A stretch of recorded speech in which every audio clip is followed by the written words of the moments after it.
하나님 말씀 함께 받겠습니다. 갈라디아서 6장 14절부터 18절까지의 말씀입니다. 갈라디아서 6장 14절부터 18절까지의 말씀입니다. 다 찾으셨으면 한 목소리로 우리 같이 읽으면 하나님의 말씀을 받습니다. 14절입니다. 시작. 그러나 내게는 우리 주 예수 그리스도의 십자가 외에 결코 자랑할 것이 없으니 그리스도로 말미암아 세상이 나를 대하여 십자가에 못 박히고 내가 또한 세상에 대하여 그러하니라. 할례나 무할례가 아무것도 아니로되 오직 새로 지으심을 받는 것만이 중요하니라. 무릇 이 규례를 행하는 자에게와 하나님의 이스라엘에게 평강과 긍휼이 있을지어다. 이후로는 누구든지 나를 괴롭게 하지 말라. 내가 내 몸에 예수의 흔적을 지니고 있노라. 형제들아, 우리 주 예수 그리스도의 은혜가 너희 심령에 있을지어다. 이제 오늘 갈라디아서 강의의 마지막 시간입니다. 꽤 오래 했는데요. 갈라디아서 마지막 절인 18절은 이제 그 인사말입니다. 모든 편지가 다 이렇게 인사말로 끝나서 18절을 인사말로 이렇게 분류를 하게 되면 실질적인 권면의 내용은 17절까지로 끝나게 돼요. 그리고 그 앞에 있는 15절에서 할례나 무할례에 대한 이야기가 다시 나오고 있는데요. 이건 갈라디아서 처음에 시작할 때 사도께서 그 부분 때문에 편지를 한 그런 이유를 설명했을 때부터 나온 것입니다. 그러니까 할례나 무할례가 이 문제가 얼마나 컸는지, 그리고 그걸 이제 정리하면서 15절의 말씀을 하는 것인데요. 오늘 저는 그 16절 말씀을 중심으로 갈라디아서 마지막을 정리할까 합니다. 17절 말씀이요. 내가 내 몸에 예수의 흔적을 지니고 있다. 예수의 흔적이 무엇일까요? 다른 부분에서는 이 예수의 흔적이라는 말이 사용되지 않았습니다. 이 흔적이라는 단어가 원래 스티그마라는 언어로 스티그마, 영어로는 마크입니다. 그러니까 예수의 흔적, 예수의 표를 내가 가지고 있다. 과연 그가 이렇게 말하는 것, 이것이 과연 무슨 뜻인가? 성경의 다른 부분을 찾아와도 이 비교할 수 있는 부분은 사실은 없습니다. 왜냐하면 이 단어가, 스티그마라는 단어가 성경에서 유일하게 여기 딱 한 번 쓰이거든요. 원래 이 뜻은 찔린 자국, 이렇게 생각하고, 흉터, 다쳐서 생긴 흉터 있죠. 아니면 낙인, 종한테 낙인을 찍잖아요. 낙인을 찍는 그 스티그마입니다. 왜 사도는 자기가 이 예수의 스티그마, 예수의 흔적을 가지고 있다고 말을 하는지, 그리고 이걸 통해서 성도들에게 무엇을 당부하고 싶은지, 정말 오랫동안 참았다가 꺼내는 얘기 같아요. 한 번도 다른 서신서에서 나타나지 않기 때문에. 그래서 과연 이것에 담긴 사도의 마음이 무엇인지, 그런 부분들을 오늘 중점적으로 살펴보겠습니다. 이 단어가 무엇을 뜻하는지, 이 문장이 무엇을 뜻하는지는 좀 여러 해석들이 있어요. 다른 곳과 비교하는 부분이 적기 때문에. 일단 가장 피해야 될 해석을 먼저 말씀드리면요, 신비주의적인 해석인데요. 이것을 찔린 상처다 이렇게 봐서 예수님이 십자가에 못 박힌 상처라고 봅니다. 예수님이 십자가에 못을 박히신 이후에 상처가 십자가에서 5군데가 생겼겠죠. 그렇죠? 양쪽에 손목에 이렇게 있을 겁니다. 그리고 발목에도 있겠죠. 대개와 옆구리에 창자국이 있겠죠. 그래서 이 5개의 상처, 이것을 오상이라고 합니다. 천주교에서 오래전부터 이 오상을 굉장히 큰 은혜를 받은 그 증거라고 계속해서 이야기를 해왔습니다. 그런데 전설처럼 아주 유명한 몇 사람들이 있어요. 그들의 워낙 신앙이 깊기 때문에 이 오상을 어느 순간에 가지게 되었다. 기적이 일어나면서 오상을 가졌다는 거죠. 그래서 피를 계속 흘린다. 이것이 무엇을 상징하냐 하게 되면 그리스도와 완전하게 연합된 자다. 십자가에서 완전히 그리스도와 연합된 그런 상태이기 때문에 몸에 흔적이 생겼다. 이렇게 됐어요. 불과 몇십 년 전에도 아주 유명한 어떤 사람이 천주교 사제가 그에서 굉장히 유명해졌는데요. 돌아가신 다음에 이제 그 시체를 이제 사람들이 와서 이렇게 봤는데 사람들이 와서 제일 먼저 본 것은 과연 오상이 있는가? 오상이 있다고 막 그 소문이 났기 때문에 확인을 해봤더니 오상이 없었답니다. 그래서 이제 우리나라 사람이 가서 이렇게 직접 봤다고 그래요. 왜 없냐? 이렇게 이제 물어보니까 죽으면서 상처가 다 회복됐다. 좀 이상하죠. 예.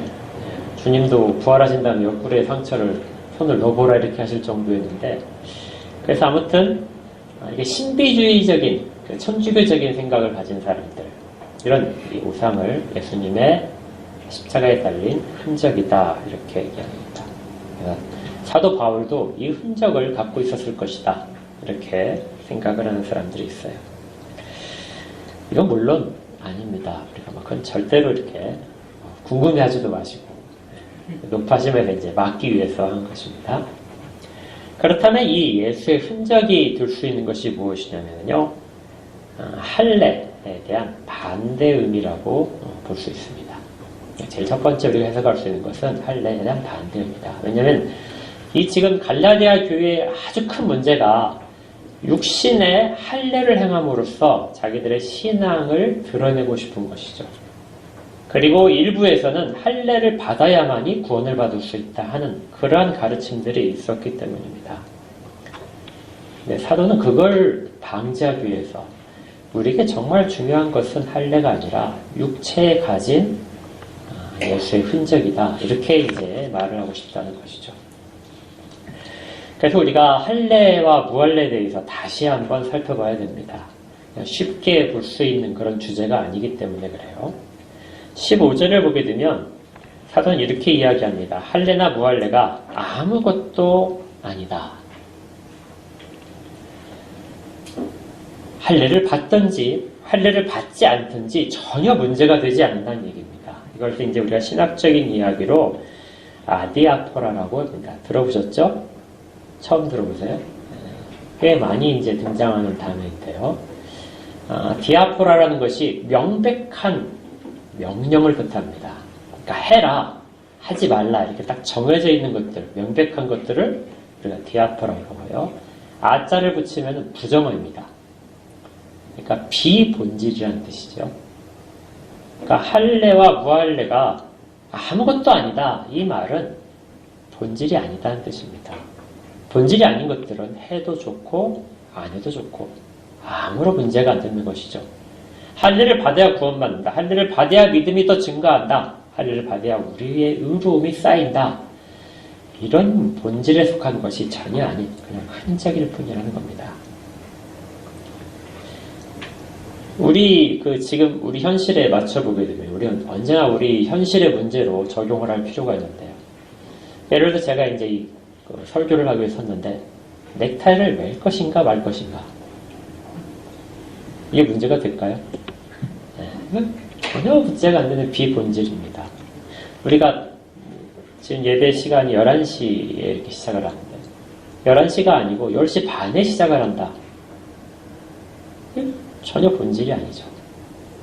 이러한 것들이 우리가 구분할 필요가 있는데요.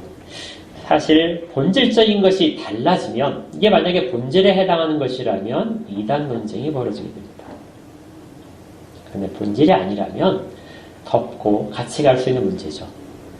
그런데 그 역사를 보게 되면 안타깝게도 비본질을 본질로 생각하는 사람들이 있습니다. 우리 이 문제를 조금 더 자세히 살펴볼 거예요. 루터파와 칼빈파가 정말 종교개혁을 같이 잘했는데 이 비본질에 해당하는 부분에서도 상당히 충돌을 했습니다. 그래서 결정적인 것은 아니지만 분열한 그런 이유 중에 하나가 되기도 합니다. 실제 교회의 많은 분열들은 본질적인 것 때문에 분열하는 경우는 거의 없어요. 비본질 때문에 교회가 분열을 합니다. 이건 굉장히 슬픈 일이죠. 비본질이 마치 본질인 것처럼 생각하게 된다는 것이죠. 칼빈도 이 부분에 대해서 굉장히 우려를 했었습니다. 그래서 우리가 중생을 하고 나면 모든 믿은 자들은 세 가지의 칭의의 순간에 세 가지의 자유를 얻게 된다. 그러니까 칭의한 모든 사람들은 세 가지의 자유를 얻는데 첫 번째가 율법으로부터의 자유다. 율법을 지켜야 구원받는다는 것으로부터 우리는 자유롭게 되었다. 두 번째는 우리의 양심의 자유다. 하나님 우리의 양심을 회복시켜줘서 최종적인 판단 근거로서 우리의 양심을 사용하신다. 그리고 세 번째가 이 비본질적인 것으로부터의 자유라는 겁니다. 비본질에 매여있지 말아라. 비본질적인 것이 당신의 구원을 만들 수 있는 것이 아니라는 겁니다. 근데 그것을 벗어난 그런 자유가 우리에게 주어졌다. 그래서 종교개혁 정신을 잘 읽고 있는 우리들 교회에서는 형식을 중요하게 생각하지 않습니다. 사도도 지금 이 할례가 그런 부분에 해당하는 것이죠. 할례를 하든지 무할례를 하든지 이것은 본질에 해당하는 문제가 아니기 때문에 어떤 걸 하든지 간에 너희들이 자유롭게 해도 된다는 것입니다. 그런데 과연 그러면 사도가 이 할례에 대해서 비본질이고 정말 하지 않아도 되는 것으로 그렇게 알고 있느냐 하는 문제는 조금 생각할 필요가 있습니다. 정말 엄밀하게 이야기하게 되면 할례는 비본질은 아닙니다. 할례는 비본질에 속하는 것은 아니었어요. 우리에게는 지금 비본질인데 구약시대에서는 비본질은 아니었습니다. 그들에게는 본질에 가까웠어요. 왜냐하면 구약시대에 할례를 말할 때 두 가지의 할례가 늘 이야기됐습니다. 하나는 육체의 할례죠. 육체의 할례를 행하는 것이 낳은 지 8일째 되는 날에 행하게 되어 있고 그때 못했다면 이제 성년이 됐을 때 하게 됩니다. 두 번째는 후대에 가서 마음의 할례가 선포되기 시작합니다. 그러니까 두 개의 할례가 구약에 있다는 것이죠. 육체의 할례와 마음의 할례. 육체의 할례는 마음의 할례를 담기 위한 그릇입니다. 그러니까 육체의 할례가 단독으로 의미가 있는 것이 아니라 그것이 가지고 있는 내용 때문에 의미가 있게 된 것이죠. 그래서 구약시대에는 육체의 할례가 본질에 해당하는데 그 본질이 된 이유는 그것이 가지고 있는 내용 때문이었습니다. 육체 할례와 마음의 할례 구분은 여러분들이 이렇게 생각하시면 돼요. 결혼하시면 결혼반지를 교환하죠. 그렇죠? 결혼을 네. 결혼반지가 결혼을 보증하는 것은 아닙니다. 그렇죠? 결혼이 있기 때문에 실질적인 결혼관계가 있기 때문에 결혼반지가 의미가 있는 것이지 결혼반지 자체가 결혼을 만들어내는 것은 아닙니다. 그러니까 실제적으로 아주 부부 사이가 안 좋아요. 서로 사랑하지도 않는데 결혼반지는 끼고 있을 수 있습니다. 실제로 너무나 사랑하고 결혼관계도 좋은데 반지를 끼고 있지 않을 수도 있죠. 그러니까 결혼반지는 본질이 아닙니다. 결혼이라는 것이 중요한 것이죠. 그렇지만 다른 사람들에게 내가 결혼한 사람이다 하고 언제나 표시를 내고 싶다면 반지를 끼야 되겠죠. 저는 이미 그 단계를 지나가서 반지를 끼고 있지 않는데 할례가 마치 그와 같다는 것이죠. 할례는 형식인데 그 형식에 무엇을 담기느냐에 따라서 본질적인 것이 될 수 있다 이것입니다. 그런데 하나님께서 계속해서 선지자를 통해서 경고하신 것처럼 구약의 이스라엘 백성들에게는 내용이 사라지고 결혼 반지만 남아있더라도 자기들이 결혼을 잘한 상태라고 그렇게 생각을 했습니다. 하나님이 이 할례를 행하게 하신 것은 아브라함과 언약을 맺으신 다음이었어요. 그런데 나중에 보게 되면 할례는 아브라함의 언약이 아니라 모세의 율법의 상징처럼 바뀌는 것이죠. 그래서 할례를 받으면 율법을 잘 지키는 것이라고 그렇게 착각하기 시작했습니다. 모든 율법을 다 안 지키더라도 두 가지만 지킨다고 생각하면 돼요. 하나는 할례를 받고 하나는 안식일을 지키면 모든 율법을 다 지킨 것이라고 그렇게 인정받기도 했습니다. 하지만 그것들은 다 형식이죠. 형식 안에 내용이 없으면, 그 안에 메시지가 없으면 형식은 빈 껍데기인 것입니다. 할례는 아브라함에게 하나님 맺어주시면서 너는 나와 언약으로 맺어진 사이다. 내 언약 속에 늘 거하라. 그래서 할례를 받았다고 해서 이스라엘 백성이 자연적으로 되는 것은 아닙니다. 창세기 17장에 하나님께서 그 아브라함이 할례를 행하라고 명하실 때 아브라함과 그 약속의 자손들만이 할례를 받는 것이 아니라 그 집에 있는 모든 종까지 남자들은 다 받게 돼 있었어요. 나중에 아브라함이 그 자기 조카를 구하기 위해서 소돔과 고모라를 이제 구출하기 위해서 자기가 기른 사람들 318명을 데리고 이제 가죠. 그들도 다 사실은 할례 받은 사람들이었습니다.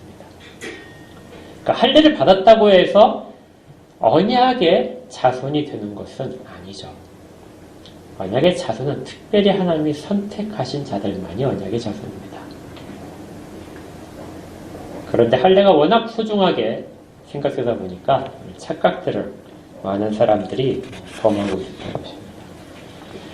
그리고 이제 이 갈라디아 교회에서도 비슷한 일들이 벌어졌습니다. 할례를 받으면 우리는 옛날의 모든 율법들을 다 지킨 것이다. 그래서 율법을 지킨 우리는 다시 이루어질 수 있다.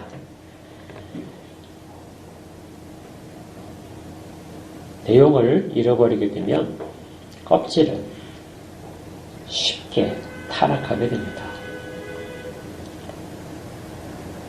신약시대에서 이 할례 문제에 대해서 이제 아브라함과 맺었던 언약이 더 이상 의미가 없어진 것이죠. 오직 하나님께서 하신 것은 아브라함이 믿어서 의롭게 된다는 것만이 남게 되는 것입니다. 그래서 할례를 행해서 의롭게 되고 할례를 행해야 언약의 자손이 된다는 그런 모든 것들은 의미가 없어졌죠. 그래서 신약의 백성들에게 할례는 행하지 않습니다. 그렇지만 이제 문제가 뭐냐면 이 할례를 행하지 않다 보니까 내용이 무엇인지 그 내용을 담을 그릇이 없어진 것이죠. 원래 아무리 맛있는 음식도 그릇이 있어야 되지 않습니까? 근데 내용을 담을 그릇이 할례인데 마음의 할례를 담아야 되는 그릇, 하나님께 참회하고 마음속에 내가 하나님의 백성됨을 고백하고 그 명령에 따라 살겠다는 그런 것들 내용이 사라진 할례마저도 없어지다 보니까 내용을 담을 그릇이 사라진 겁니다. 우리 가운데 사실은 이런 일들은 꽤 많이 일어납니다. 그래서 종교개혁 이후로 형식에 대한 모든 것들을 거의 다 버렸지만 사실은 다 버릴 수 없는 거죠. 내용을 담아야 되니까. 우리가 안식일을 지키지 않습니다. 그렇죠? 원래 구약시대 안식일은 토요일 밤에, 금요일 밤에 시작되죠. 그래서 그들은 그걸 철저하게 지키기 위해서 1일몰 후에 몇 시에 해가 지는지 계속 달라지잖아요. 그 시간을 계속해서 체크하는 사람이 있습니다. 그리고 한 30분 전부터 길을 다니면서 사람들에게 안식일이 30분 남았다고 모든 것들을 다 철수하라고 그리고 가까이 집으로 돌아가라고 이렇게 재촉하는 안식일 경찰들이 있습니다. 그렇게 함으로써 철저하게 지키려고 했죠. 그것은 이제 우리 가운데 주님이 모든 안식의 주인으로서 이 땅 가운데 오심으로써 사라졌습니다.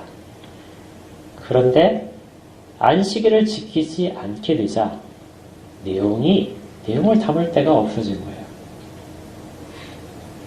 우리가 안식일을 주일로 바꿔서 주일을 지킵니다. 주님이 부활하신 날을 기념하는 것이죠. 그렇지만 모든 신앙 고백서들 여러분들이 잘 읽어보시면 모든 신앙 고백서들에 우리가 지금 지키는 주일에 대해서 뭐라고 이름을 붙이냐면 그리스도인의 안식일이다. 안식일의 내용이 지금 주일에 담겨 있다는 것이죠.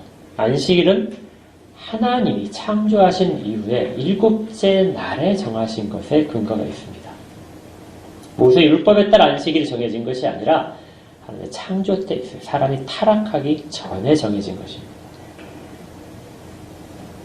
그래서 신약 시대에도 그 부분은 전혀 달라질 수가 없는 것이죠. 하나님이 모든 피조물들의 창조주로서 모든 피조물과 같이 가장 좋은 상태에 계신다. 그리고 내가 너희들을 이렇게 보호하겠다는 그 선언이 사실은 안식일입니다. 우리 주일에도 그런 의미가 담겨 있죠. 우리가 주일을 지낼 때마다 그 의미를 늘 기억해야 됩니다. 그리고 거기에 하나 더, 주께서 우리의 모든 것들을 위하여 죽으시고 부활하신 것도 그렇게 꼭 담아서 기억해야 됩니다. 근데 이제 한번 생각을 바꿔볼까요? 신약시대에서 우리가 잘 알듯이 주님이 부활하신 이후로 매일이 주일이다. 이렇게 주장하는 사람들이 있어요. 아주 옳은 이야기입니다. 우리는 매일매일 주일 속에서 살아가죠. 그러다 보니까 특별히 거룩하게 하신 날로서의 한 날을 잊어버리게 됩니다. 구약의 이스라엘 백성들은 그 날을 지키기 위해서 아주 철저하게 거룩함에 대해서 생각을 하고 그걸 그 안에 거하기 위해서 노력을 했는데 그 날이 사라지니까 담긴 내용들, 거룩이라는 내용을 담을 만한 시간이 없어진 거예요. 그렇다면 매일매일의 그 거룩을 담아내야 됩니다. 그런데 과연 우리가 그렇게 하고 있나요? 매일이 주일이다 하는 사람들 중에서 매일의 삶 속에서 거룩을 담아낸 시간으로 살고 있는지 그렇게 하지 않죠. 우린 내용은 알고 있는데 형식이 없다 보니까 그런 부분에 있어서 내용조차도 희미해지고 있는 것이죠. 이런 부분들은 우리 가운데 꽤 많이 있습니다. 좋은 것들을 가지고 있다면, 그리고 그 내용을 알고 있다면 지켜내려고 해야 됩니다. 그래서 우리가 늘 서로에게 경각심을 가져야 되죠. 우리가 할례를 행하진 않지만 할례에 담겼던 하나님 나라의 하나님의 언약과 하나님 나라의 백성의 모습으로서는 늘 할례를 가지고 있어요. 그것을 마음의 할례라고 하는데 신약에서는 이제 그 이름이 바뀝니다. 골로새서 2장 11절에 보게 되면 이렇게 사도께서 이야기해요. 또 그 안에서 너희가 손으로 하지 아니한 할례를 받았으니, 그러니까 우리가 할례를 이미 받았다는 것이죠. 구약의 백성들에게 마음의 할례를 받으라 명령했던 그 할례가 우리 가운데서, 우리가 행하지 않았지만 우리 가운데서 할례가 이루어졌다. 곧 육의 몸을 벗는 것이요 그리스도의 할례니라. 그러니까 우리는 그리스도의 할례를 이미 받았다는 것입니다. 우리 가운데 하나님의 언약이 새겨져 있고 그 언약의 백성이라는 것이 우리 가운데 가득 차서 우리의 모든 행동들을 바꿀 것이다.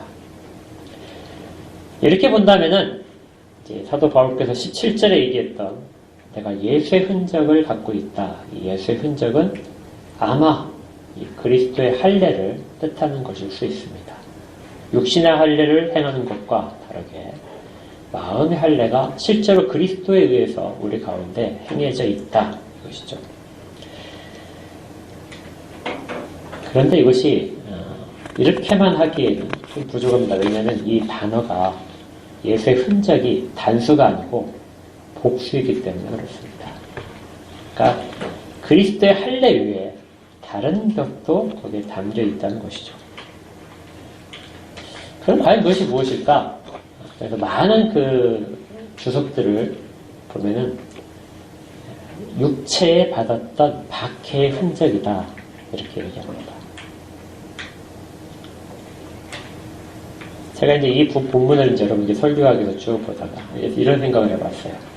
제가 그 2000년 전에 사도 바울이 있던 에베소나 로마나 이렇게 쭉 다니다가 그때 이제 공중 목욕탕을 갔는데 목욕탕을 다 벗고 들어가잖아요. 우연하게 사도 바울을 마주쳤습니다. 제가 깜짝 놀랄 거예요. 어디서 놀랐을까요? 그의 몸이 흉터로 가득 덮여 있을 겁니다. 사도 바울이 고린도 후서에 보낸, 고린도 교회에 보낸 편지 중에 보게 되면, 자기가 당한 고초를 이야기하죠.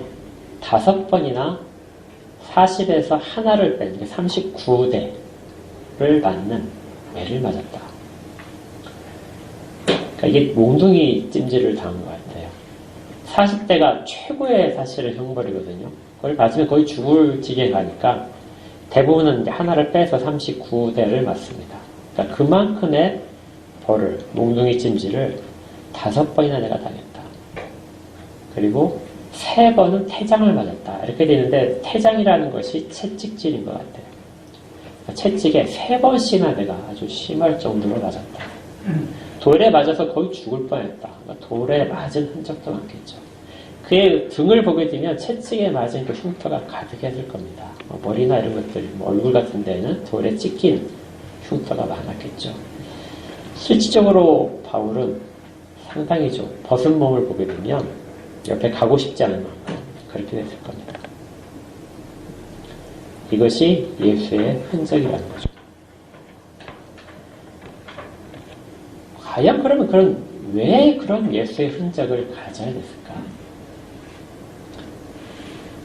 그래서 수많은 죽음 앞에서도 그것들을 견뎌야 했습니다. 왜냐하면 그 스스로 밝히듯이 예수 그리스도에 대한 사랑, 그것만이 그를 끌어가고 있었기 때문에 그렇죠. 그 모든 박해의 순간에 그는 그곳에서 당당히 서 있을 수 있었습니다.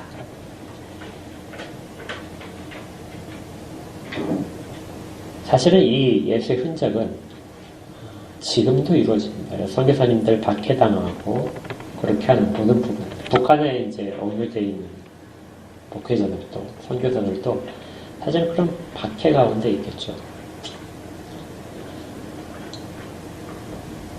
이것 외에 또 예수의 흔적을 설명할 수 있는 것이 또 하나가 있습니다. 그것이 뭐냐면요. 15절로 다시 가면은 할례나 무할례가 아무것도 아닌데 우리는 오직 새로 지으심을 받은 것만이 중요하다. 새로 지으심을 받은 존재. 이걸 아주 정말 절묘하게 묘사를 한 것이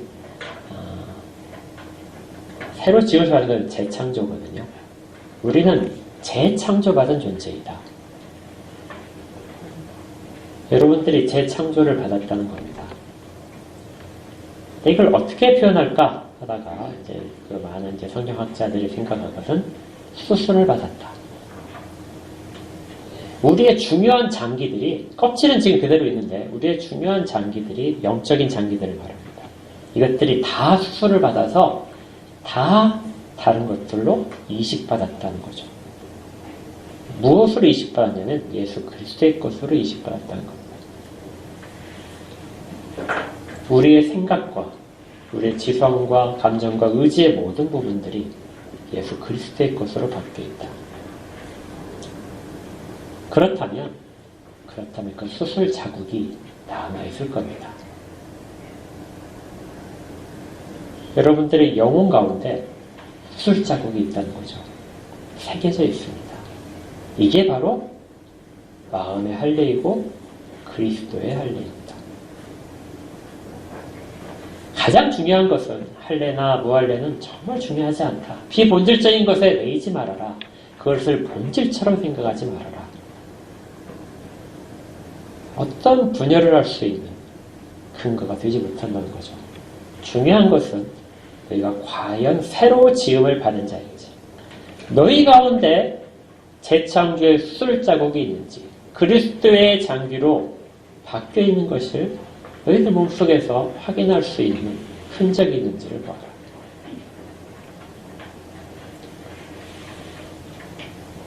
우리가 이 부분을 늘 찾아봐야 됩니다. 여러분들이 정말 어떤 큰 상처를 받으면 트라우마가 남죠. 저도 몸에 흉터가 여러 개 있습니다. 그 흉터를 얻는 이제 어느 순간 이렇게 만지다 보게 되면 그때 일이 생각나죠. 그것이 바로 예수의 흔적입니다. 바울이 자기 몸에 채찍에 맞은 흔적을 만질 때 그의 몸에서는 그가 만진 손길을 통하여 스스로 다짐하기를 주께서 나를 왜 이렇게 고초를 당하셨던 그 부분을 생각하실 수도 있습니다. 이게 다 예수의 흔적에 담긴 거죠. 근데 저는 이제 여기에 한 가지가 더 있다고 봅니다. 그 수많은 흔적들, 예수의 흔적들 가운데 중요한 흔적이죠. 육체의 흔적이 핍박하는 사람들, 복음을 반대하는 사람들로부터 받은 흔적이라면 지금 제가 말씀드리는 것은 성도들로 받은 흔적입니다. 우리가 교회로 모이지만 교회에 모인 모든 사람들이 사실은 서로에게서 상처를 줄 수 있습니다. 혼자서 신앙생활을 할 때는 상처가 남지 않아요. 그런데 주님이 우리를 교회로 부르셨을 때 그 교회로 부르신 모든 곳들에서는 반드시 상처가 납니다. 왜냐하면 나와 같지 않기 때문에 그렇죠. 그래서 교회로 모이면은 실제적으로 많은 흠집들이 나게 됩니다. 사도 바울만 볼까요? 사도 바울이 어디에서나 그가 환영받은 것은 아닙니다. 그가 다른 복음을 전하고 있다는 그런 의심도 많이 받았어요. 그는 사도가 아니라는 의심조차도 받았습니다. 심지어 그가 돈을 탐한다. 예루살렘 교회에 헌금을 보내자 하고 아시아에 있는 교회들에게 편지를 하고 그것들을 교회에서 모아서 내가 전달하겠다 이렇게 했을 때 일부 사람들은 저가 돈을 탐해서 횡령을 하기 위해서 그렇게 한다. 그렇게 말을 하기도 했습니다.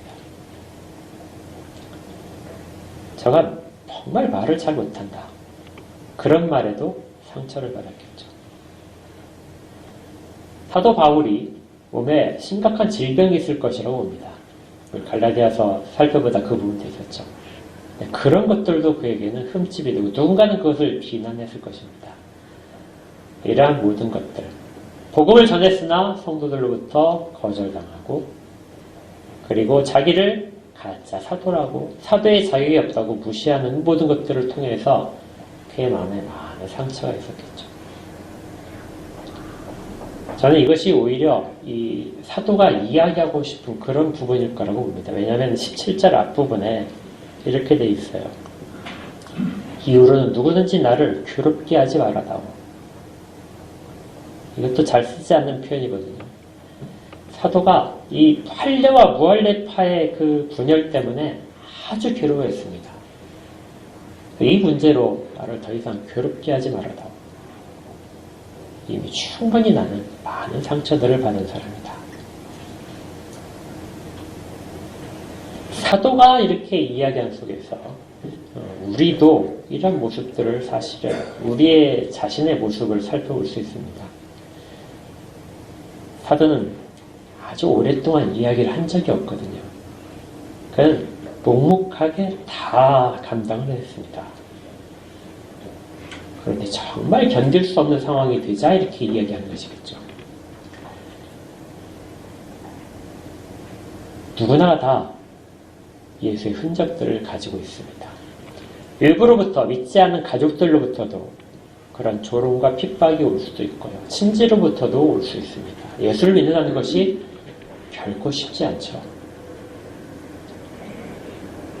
왜냐하면 우리는 언제나 그 부분들이 나타나기 때문에 그렇습니다. 근데 밖에서만 그런 것이 아니라 안에서도 우리끼리에서도 상처들이 나타나고요. 목사들도 노예나 시찰에 가게 되면 서로에게 상처를 줍니다. 어디나 그리스도인들이 있는 곳에 서로에게 상처 없이 있는 곳은 사실은 한 군데도 없어요. 그렇지만 그것이 주님의 뜻입니다. 그렇게 서로가 상처를 주면서 서로를 보듬어 안아가는 거죠.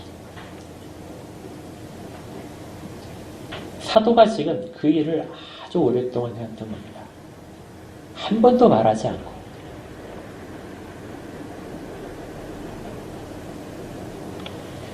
중요한 것은 과연 새 창조, 새로 지으심을 받은 흔적, 예수 그리스도로 할례받은 흔적이 있다면 그걸 만지면서 견뎌야 되는 거죠. 16절에 이렇게 사도가 이야기합니다. 무릇 이 규례를 행하는 자에게와 하나님의 이스라엘에게 평강과 긍휼이 있을지어다. 아까 할례는 비본질이라고 그랬죠. 그걸 본질로 생각하는 사람들이 분명히 있었다고 그랬습니다. 그런데 그거하고는 전혀 비교할 수 있는, 우리가 반드시 가지고 있어야 될, 지켜야 될 그것이 뭐냐면 규례입니다. 이 규례라는 여기 단어는 캐논이에요. 캐논이 바로 우리 성경을 말하죠. 자를 말합니다. 모든 것을 판단하는 기준. 우리가 어떤 문제가 있을 때, 우리 자신의 모습을 돌아봤을 때 반드시 돌아가야 될 것.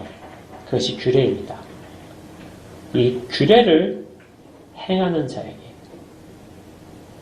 할례나 무할례는 거기에 속하지 않죠.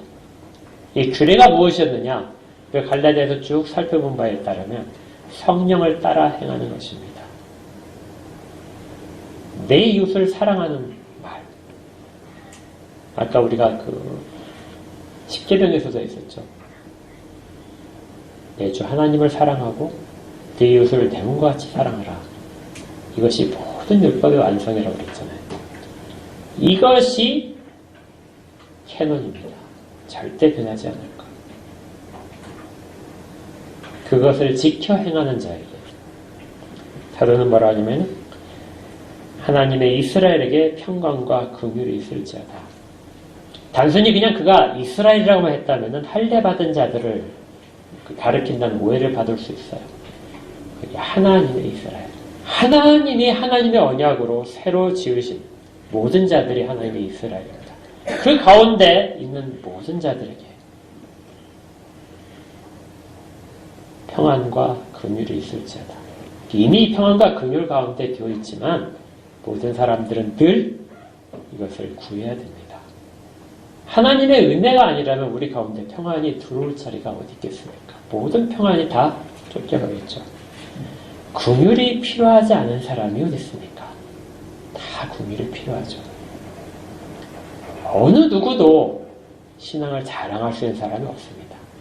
오로지 자랑할 것이 있다면 예수 그리스도의 십자가 외에는 자랑할 것이 아무것도 없다는 거죠.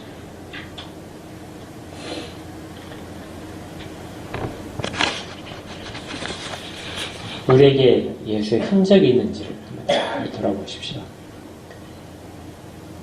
정말 예수를 믿기 때문에 내가 받았던 상처들, 그리고 예수를 믿는다는 것 때문에 내가 다른 사람의 관계에서, 심지어 성도들의 관계에서도 그걸 감내하면서 받아야 됐던 상처들, 그리고 말하지 못했던 것들, 이러한 것들이 있는지를 보십시오. 그걸 찾을 수만 있다면 우리는 새로 지으심을 받은 사람들입니다. 그리고 하나님께 평안과 긍휼을 베풀어 주실 것을 구할 수 있는 사람들이죠. 사도 바울이 이제 마지막에 18절에 축도를 하면서 끝냅니다.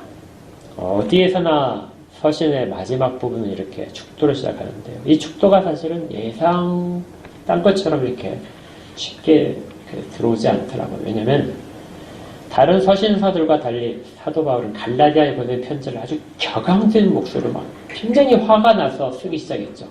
그래서 보통의 경우는 축복을 하면서 인사말을 가지고 썼는데 갈라디아에서만큼은 인사말이 없이 아주 강력하게 저주가 있을지어다 하고 시작을 했습니다. 기억나시죠? 그런데 그렇게 했던 이 바울이 쭉 제가 다시 한번 읽어보니까 점점점 어투가 달라집니다. 강렬했던 말이 조금씩 가라앉아요. 그리고 마지막에 다시 형제들아 하고 말합니다. 그리고 그들에게 16절인 것처럼 평안과 긍휼이 있을 것을 구하죠. 사실은 2번씩이나 축복을 하는 겁니다. 사도 바울도 스스로의 모든 것들을 다 절제할 수 있는 사람은 아니에요. 그가 쓰는 도중에 하나님의 일들을 생각하고 십자가를 생각하면서 그도 그의 모든 것들이 달라집니다. 그리고 마지막에 다시 모든 사람을 위한 평안과 긍휼을 이야기하게 되죠. 형제들아, 우리 주 예수 그리스도의 은혜가 너희 심령에 있을지어다. 육체를 자랑하는 모든 사람들에게 실제적으로 은혜가 임하는 곳은 너희들의 심령이다. 너희들이 수술을 받았던 그 자리에 그리스도의 은혜가 임한다. 너희들이 박해를 받아서 몸에 생긴 그 흉터들 위에 그리스도의 은혜가 임한다. 너희들이 서로에게 마음에 받은 상처들 가운데 그리스도의 은혜가 임한다. 그것이 심령에 은혜가 있을지어다. 이 말 속에 담긴 것입니다. 갈라디아서는 매우 어려운 그런 성경 중에 하나입니다. 그리고 우리가 어떻게 하면 구원을 받을까? 이런 문제에 초점을 맞춰져 있어서 많은 그렇게 인용되는 성경 구절들로 가득 차 있습니다. 하지만 이 속에서 우리가 읽어야 될 것은 사도가 무엇을 과연 전하고 싶은 것인가? 우리의 의로움의 근거는 어디입니까? 의로움을 받았다면 당신에게, 여러분들에게 무엇이 있단 말인가? 마지막 단어에 담겨 있습니다. 나는 내 몸에 예수의 흔적을 가지고 있다.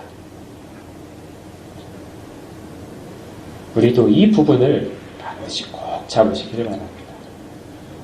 이것만 있으면 우리 스스로도 우리의 믿음을 확신할 수 있고 주께서 우리에게 영원히 이루실 모든 언약들을 붙잡을 수 있습니다. 참된 믿음은 우리 가운데 어느 정도는 확인할 수 있어요. 이 은혜가 여러분 모두에게 우리 교회 가운데 있기를 주의 이름으로 축복합니다. 기도하겠습니다. 하나님, 저희들의 마음을 더듬어 보며 과연 예수의 흔적이 있는지를 살펴봅니다.